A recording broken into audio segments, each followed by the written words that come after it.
Bonjour à toutes et à tous et bienvenue pour l'Actu Politique, la vidéo dans laquelle toutes les semaines je vous parle de l'actualité politique comme son nom l'indique. Évidemment cette semaine je vais vous parler du remaniement puisque c'est le gros événement, mais avant de commencer je veux vous remercier car vous êtes désormais plus de 200 000 à vous être abonnés sur cette chaîne YouTube. Donc vraiment grand merci à toutes et à tous pour la fidélité que vous apportez à cette chaîne YouTube. Aux autres qui nous verraient pour la première fois, je vous invite à vous abonner en n'oubliant pas de cliquer sur la petite cloche pour recevoir les notifications. Et je commence donc sur cette actualité politique puisque nous avons là un gros morceau, c'est le remaniement d'Emmanuel Macron. Alors d'abord, pourquoi Emmanuel Macron fait un remaniement? La principale raison, c'est qu'il veut faire oublier la séquence précédente. Et quand je dis séquence, c'est une séquence assez longue puisqu'elle prend l'intégralité de l'année 2023. Je rappelle quand même les événements qui se sont produits au cours de cette année sous le mandat d'Elisabeth Borne. Il y a eu d'abord la réforme des retraites où ils ont passé la retraite à 64 ans.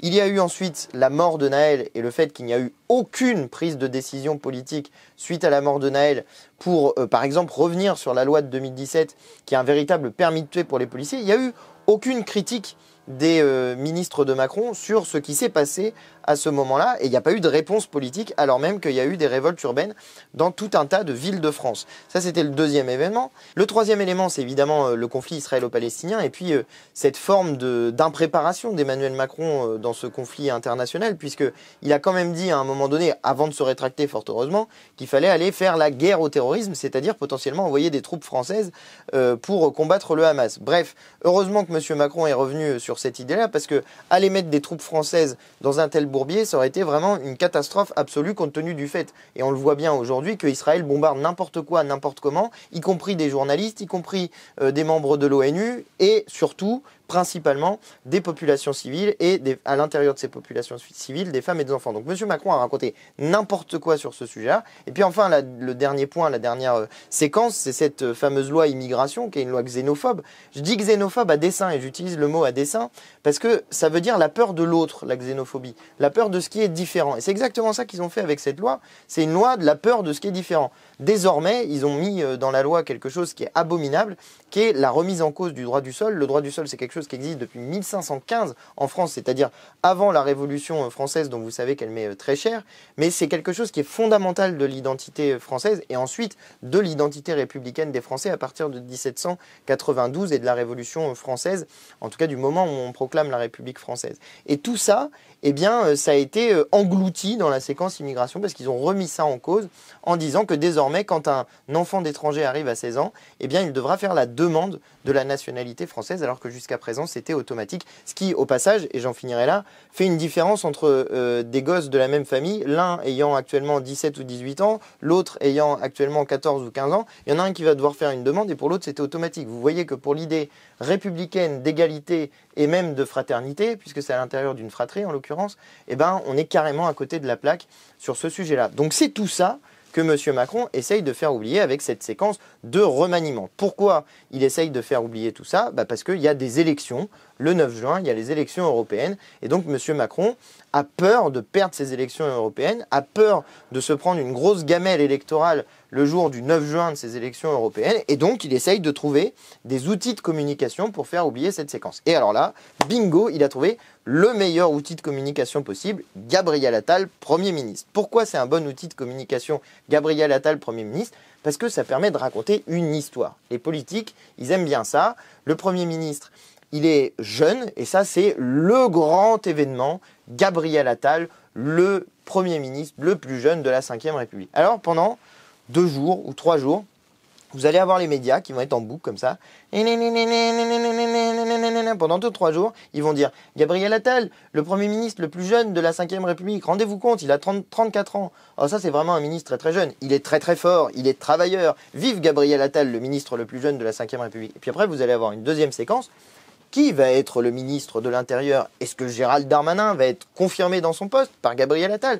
Nous ne savons pas. Quels sont les potentiels candidats à ce poste? Bref, pendant 3 jours, ils vont vous raconter absolument n'importe quoi pour meubler, pour occuper l'espace médiatique. Et puis pendant ce temps-là, on ne parle plus des sujets qui sont les sujets qu'on a sur la table. On ne parle plus de la loi immigration, on ne parle plus de la séquence calamiteuse dans laquelle était enfermé Emmanuel Macron avec cette loi-là. On ne parle pas non plus, alors que c'est extrêmement important, de la question de l'arrivée du froid qui va toucher des personnes qui vivent dans la rue, Tout ça, on n'en parle pas. Tout ça, ça disparaît du paysage politique français. Et justement, enfin du paysage politique, du paysage médiatique surtout français. Et c'est l'un des points que je voudrais souligner auprès de vous. Ne tombez pas dans ce piège médiatico-politique. Ce que fait Emmanuel Macron, c'est tendre un piège aux citoyens de la République française. Il essaie de nous prendre pour des gens qui n'ont pas de mémoire, qui ne se souviendraient pas de tout ce qu'il a fait avant et qui ont, comme dirait Jean-Luc Mélenchon, des mémoires de poissons rouges. Même si c'est pas très sympa pour les poissons rouges, mais bon. Mais il essaye de faire comme s'il ne s'était rien passé avant. Et comme si nos esprits étaient des pages vierges sur lesquelles on pouvait écrire une nouvelle histoire. Gabriel Attal, quel ministre fantastique. Mais Gabriel Attal, c'est un ministre d'Emmanuel Macron depuis 2018. Il est d'accord avec l'intégralité de la politique d'Emmanuel Macron au cours des 5 dernières années.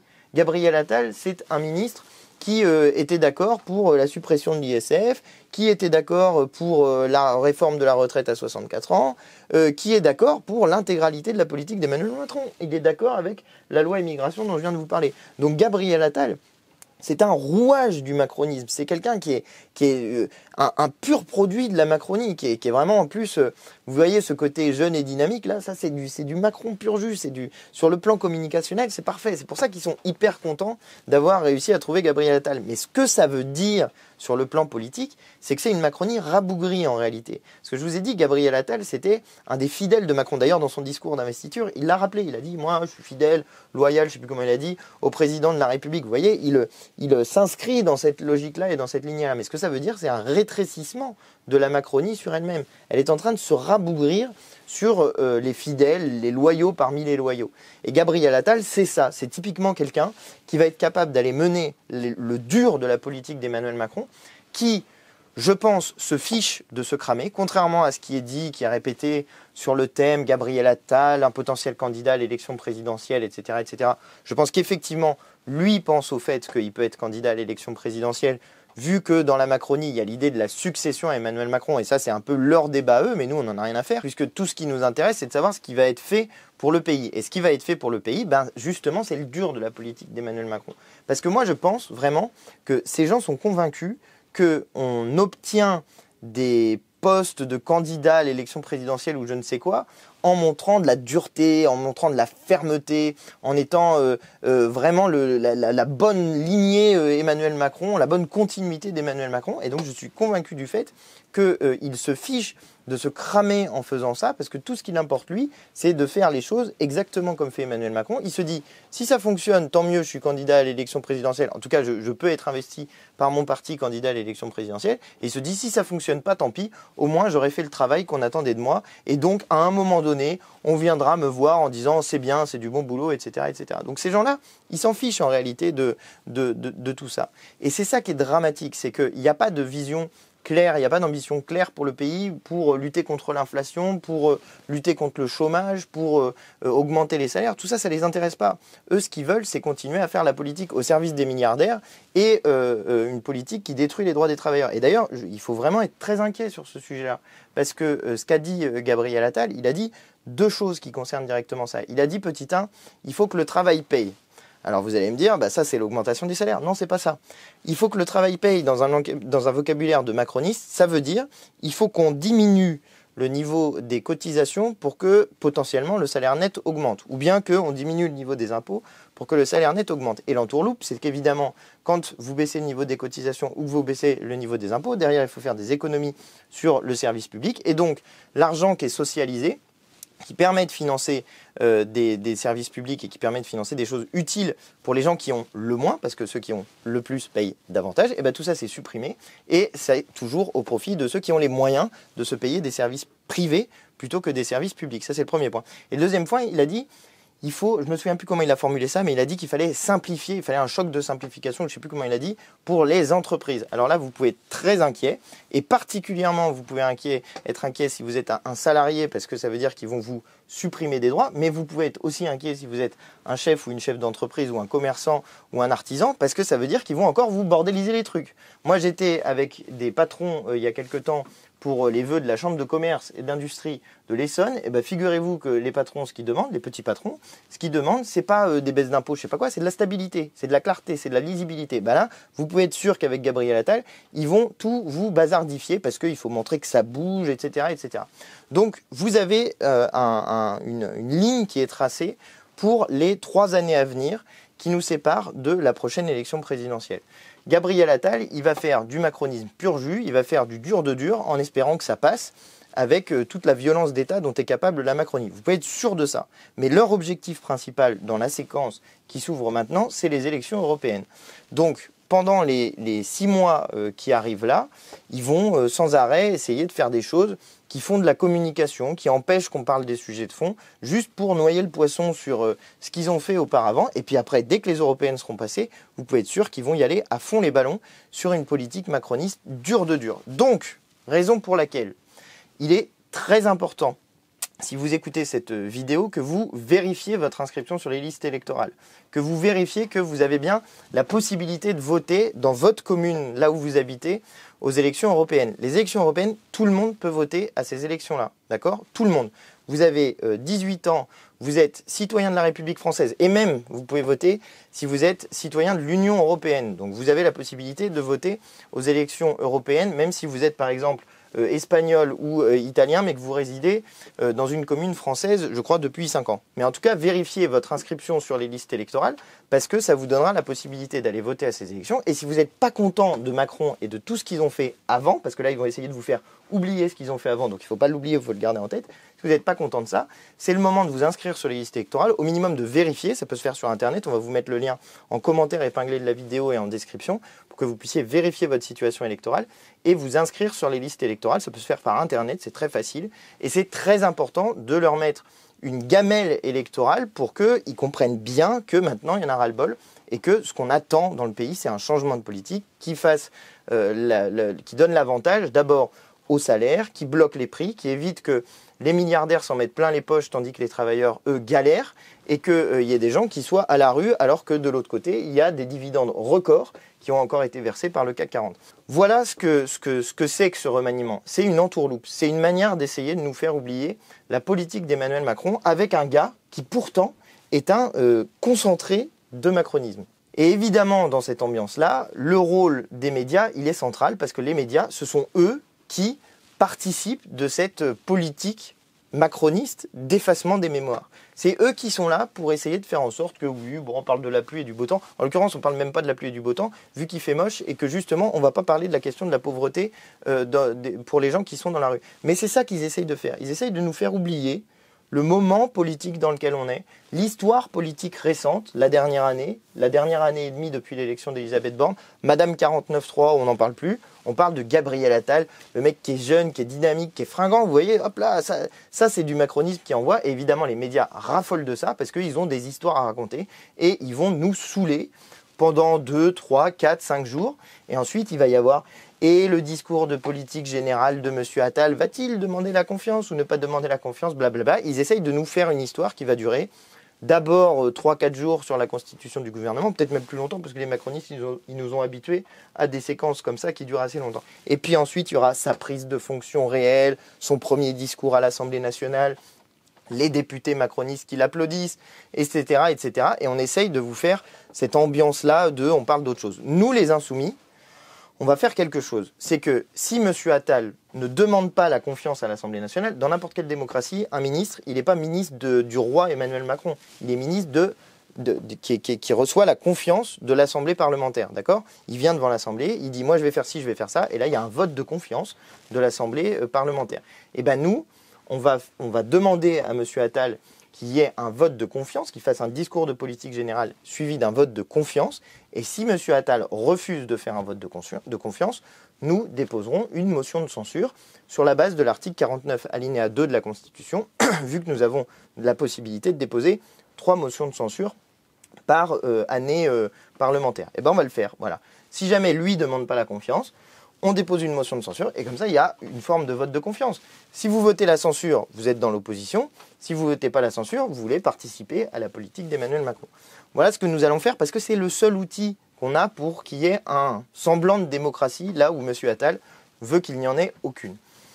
C'est ce qu'on fera pour faire en sorte qu'il existe encore à l'intérieur de ces institutions très vermoulu de la Ve République, un semblant de démocratie parlementaire. Mais il est évident qu'il faut tout changer. Il est évident que c'est ce système d'ensemble qu'il faut envoyer à la poubelle. Pas possible que ce soit le président de la République qui soit là en train de décider que oui, alors machin est ministre à la place de bidule. Le Parlement, dans tout ça, on n'en a rien à faire, c'est pas notre sujet, ça ne nous intéresse pas. La démocratie, ça n'est pas notre sujet, etc. Non, ce qu'il faut, c'est la simplification, l'accélération, blablabla, tous les trucs qu'on a entendus de Macron dans les 6 dernières années, de Gabriel Attal désormais, et vous allez en souper parce que ça va être du vocabulaire permanent de Gabriel Attal. Et enfin, dernier point sur ce monsieur Attal, c'est quand même le ministre en chef de la diversion. Parce qu'il ne faudrait pas oublier que monsieur Attal, quand il était ministre de l'Éducation nationale, plutôt que de s'occuper de faire en sorte qu'il y ait devant les élèves des professeurs et que les élèves aient bien une place là où ils veulent étudier, et notamment dans les lycées, eh ben, M. Attal, il a inventé la diversion générale sur l'abaya. Je ne sais pas si vous vous souvenez de cette séquence. Alors, on va parler que de ça pendant une semaine. Quand je vous dis qu'ils font des diversions permanentes, ben ça, c'en était une vachement réussie. Et il y avait des gens qui étaient pas malins pour tomber dedans, franchement, et notamment le Rassemblement National et Éric Zemmour. Alors, dans ces séquences-là, ils aiment bien aider le gouvernement. Parce que eux, dès qu'il y a une polémique contre les musulmans, alors ils y vont, tu vois, et ils aident le gouvernement à fond pour faire sa diversion. Ils y vont à fond les ballons. Et bien là, c'est ce qu'il avait fait, Attal. Plutôt que de s'occuper de faire son travail de ministre de l'Éducation nationale, il a inventé une diversion. Contre les musulmans, en général, ça marche assez bien parce qu'il y a tellement de racisme dans la société, de détestation, de haine des musulmans que bah, ça fonctionne assez bien, tu vois, ça prend assez bien, je te dis. Le Rassemblement National, les Zemmour, ils étaient trop contents de pouvoir faire une polémique sur le sujet en disant oui, on a gagné, youpi, enfin, ils sont en train de défendre nos idées, comme ils ont fait là d'ailleurs sur l'immigration. Et du coup, on n'a pas parlé du vrai sujet qui était est-ce qu'il y a bien des professeurs devant les élèves? Non. Est-ce qu'il y a bien des places pour tout le monde dans les lycées notamment? Non.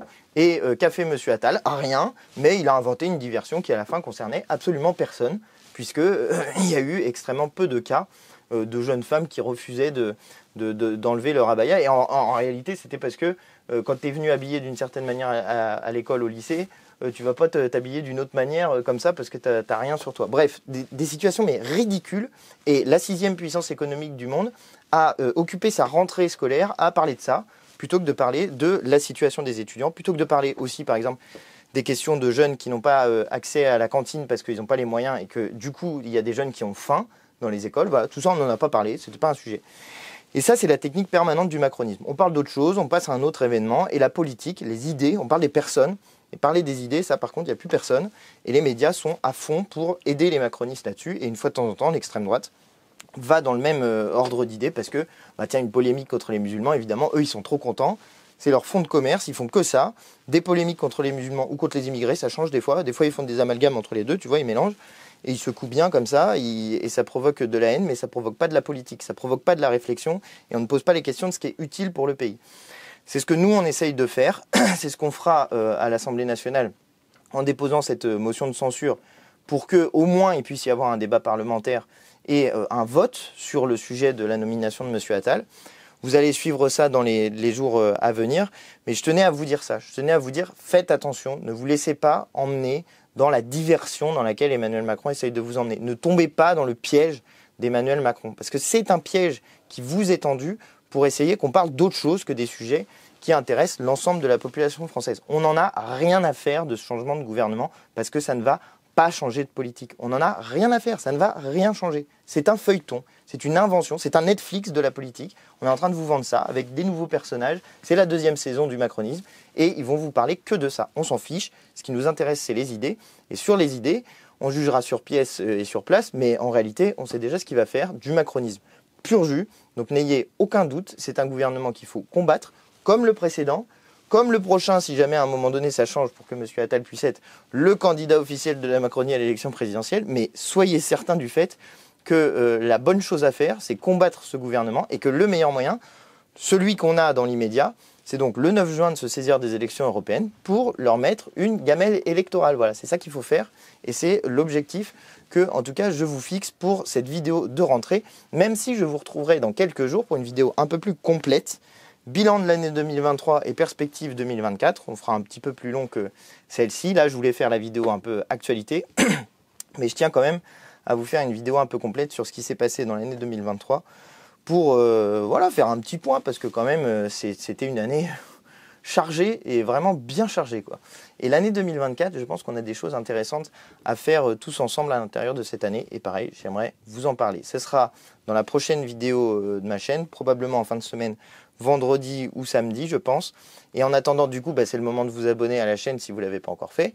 N'oubliez pas de cliquer la petite cloche pour recevoir la notification pour cette vidéo qu'il ne faut pas rater. Et je vous dis en attendant donc à cette prochaine fois. Et puis pour les autres, à la semaine prochaine pour la prochaine Actu Politique. Salut tout le monde!